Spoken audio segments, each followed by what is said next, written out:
Okay, so let's get started. The first thing we're going to do is build a work in progress board. Okay, the way you start doing that is I just have you write down all the work that you're working on and basically in what state is it in. So for example, we have an analysis state, right? Then we have a waiting for development. Then we have a development state. Then we have waiting for test. Then we have a testing state, and then we have it ready for show and tell. Okay, so if you notice, there's a wait state into each one. So anytime one knowledge worker, one person, or one skill has to hand off to somebody else to do the next thing, right? There's a delay. Okay, so there's these wait states in between. So this in Lean is called value stream mapping. This work in progress board is really more analogous to what would happen in Scrum and Sprint. But as you know, there's a lot of work that happens before the WIP, and there's a lot of work to get to production as well. So start off by just writing down what you call things. Make sure you have wait states anytime you're going to do a handoff, and make your work visible. Okay, so that's the first rule of Kanban, is make the work visible. I don't care if it's emails, I don't care if it's help desk tickets, I don't care if it's a requirements document, right? Get your work up on the wall. So now that we have our work up on the wall, the second thing we're going to do is we're going to apply limits. Okay, and this is really important. So in this case, maybe I have 3 business analysts / product owners who are working on 2 things at once because they say they can. So we have 3 people in that role, so we have a 6 here. On the active state of development, we have 5 developers or 10 developers doing pair programming, hopefully. But say we have 5 developers, so we have a limit of 5. They should not be. They should be working on 1 task at a time. We only have 2 people doing QA, so we have 2 for testing. Okay, so if you notice, we have these physical slots that kind of limit us to 6, 3, 5, and so forth. So now that we have our limits on our active states, now we need to set limits on our wait states. Okay, so if you notice, we just arbitrarily pick 2 or 3 for wait states. I never go over 2 or 3, sometimes even less, but don't go any more than 3. So now that we have limits for wait states, right? What happens is when we complete the work, we move it over into the queue. Okay, so we got this analysis done, and we're waiting for a developer to code it. Okay, now we got this. Another developer pulls the work, and we have all 5 developers busy. Okay, now we get done with development, and we put something in test. Okay, so it's sitting here waiting for a tester. But guess what? Our testing got backed up. So the next developer gets something done, and they go and they want to put it in test, and we can't. Right? We only have 2 slots. Right? So what should that developer do? Right? Just keep coding? Like, should they just pull the next card and just keep doing what they're getting paid to do, which is just to write code? So if we do that, right, which is how most people do work, right, all we're doing is delaying. We know testing is getting backed up. We have a constraint, right, in our system, in our flow. So what we want to do is we actually want to stop coding. Yeah, I know, that seems crazy, but we want to stop coding, and we say, wow, maybe I need to go down and help test. Because we're working in the highest value thing for the business at all times. So this feature here is higher value than the features down there. Right? This is the promise we made to deliver business value. So when I see a constraint in my system, I always swim left, right? I might even have to pull an analyst over and say, hey, why don't we have the analyst do testing? And one of the things we coach on is a combined role of BA and QA. And since we always pair in what we do, we don't have to worry about separation of duties or audit and all that you're just going to pass the test because you did the analysis. So the point is we have a constraint in knowledge workers, and we don't know what the reason is. Maybe somebody was out sick, maybe the testing was harder than we thought, or maybe the systems were down. It doesn't matter. We always need to be swimming downstream, so we're always working on the most valuable thing. This also forces us to be T-shaped, okay? Because we have to go. Now I have to learn about testing and actually maybe appreciate what testing means, and maybe I'll actually structure my code differently to make it easier to test, right?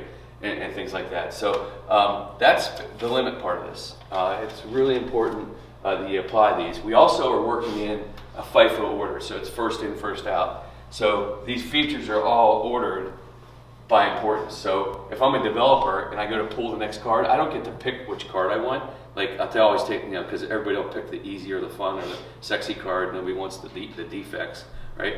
And so, but we're working in this order. If I try to pull this card, I'm like, oh wow, that requires Ruby knowledge or React or whatever technical, and I don't have that skill, guess what? Now I have a constraint in my knowledge, and I now need to say, okay, who can pair with me so that I can actually gain that knowledge? So by working in pure FIFO, first in, first out order, we're really forcing the T-shapedness, we're forcing the cross-training, all right, and we're forcing our team to kind of really think about flow.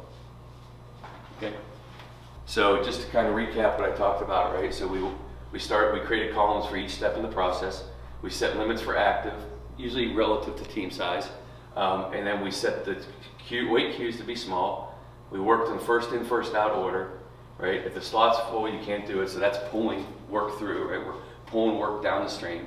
And you can experiment. You know, one of the keys here is that we want to have some room, right? A busy team doesn't mean every slot is full, right? There has to be room to adapt and adjust. So that's why sometimes you can set the queue limits to be a little bit higher so that we have room for flow. All right. So make sure you're typing your questions in the Q&A box. So let's talk about minimal marketable features or minimal usable features. So in this case, up here you can see the red is Deb is the product owner, John's blue, and the Otis is yellow. So feature A is more important than X than A. So often when we decompose a feature or an epic, right, into stories, right, there'll be multiple stories to do delivery. So I can look up here and I can say, wow, it looks like the red dots, all the red ones are for feature A, all the blue ones are for feature X, and all the yellow ones are for Otis. So I better see red flowing before blue, before yellow. Now, if I go to do this final step of analysis, and we'll talk about Three Amigos later at some point, but when I go to the step of analysis and I need John's, the product owner, to be there to make sure that we're going to build the right thing, but John's out at a client or a customer meeting, then we're going to be blocked because we're going to have a policy that we need to meet with the product owner at that last responsible moment before we start really trying to get this thing done. Okay, and so that might mean if my feature's blocked, then the next product owner who's in line, the yellow dots are going to start coming ahead of John's request. Okay, and this is really important. And when we coach organizations to do this, the product owners start to really realize how important they are, how critical they are to the function. Because once we start stopping their development because they don't have time to work with us and make sure we're going to build this thing right once and done, they'll learn that they have to actually be responsible and show up, right, and work with the development team to make sure that we can get this done. Okay, so let's talk about the fourth rule, which is team signals. So down here, these are explicit policies. I'm sorry, these are explicit policies. So down here we have some rules. So development: if architecture is new, trigger an architecture review meeting. Okay, if you pair with the same person for more than a day, you owe $2. That's the team norm. When we're done with testing, we're automated test complete. This team decided, hey, when I get a defect, I'm going to put a red post-it note on it, and I'm going to put it above the dev column, or I'm going to stop the developer that was working on it and say, hey, you know what, we need to fix this defect. So this is basically the explicit policies of how the teams agreed to operate, right? And by making these visual, everybody understands what it takes to get from one state to the next. Also, if you do a retrospective and you realize something isn't working, like, hey, we had backward flow and things keep going backwards, and we say, well, let's introduce a new policy into our team to prevent that from happening. So, oh, you know what, next time we have to do something external, we should make sure that the security team shows up, right? Shifting security to left. The security team shows up for this stage, and maybe our UX team, okay? Because there's a couple other people we need to include if it's an external facing versus internal facing requirement, okay? So those are explicit policies, and they're really important. It's a team's job to improve these policies. It's also the team's job to keep these as light as possible, right? And to make sure that we aren't just building up unnecessary steps in process.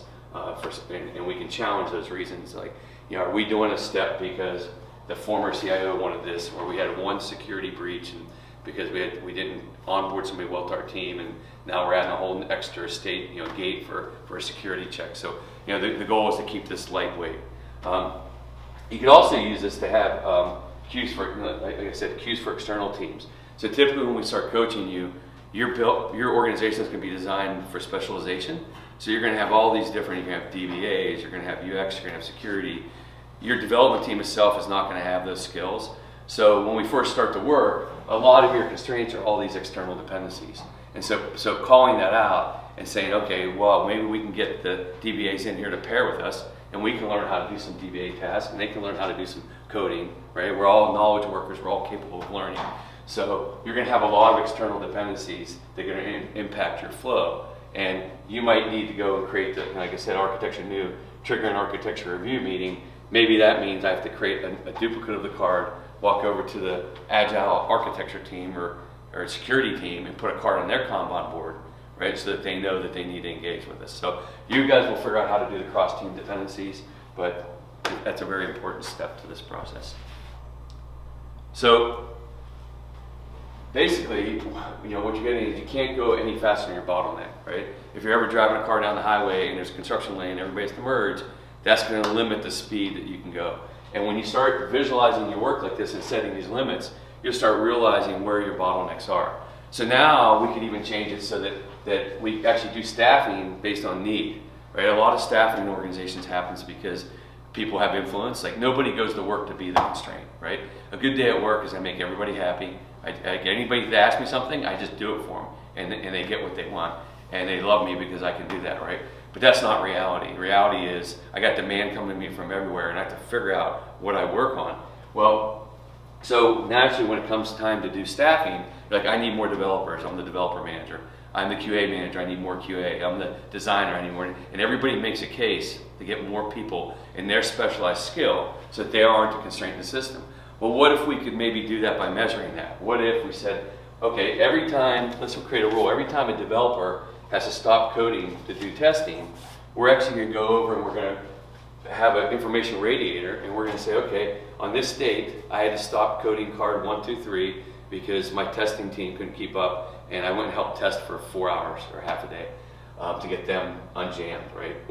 And so if we start tracking that with an information radiator, now I actually have data to justify staffing. I can say, hey, listen, we have an issue team. We've stopped 10 times and we can't code because testing can't keep up. What are our options, right? Are we gonna improve our tool set, right? Are we gonna get a more senior person on our team?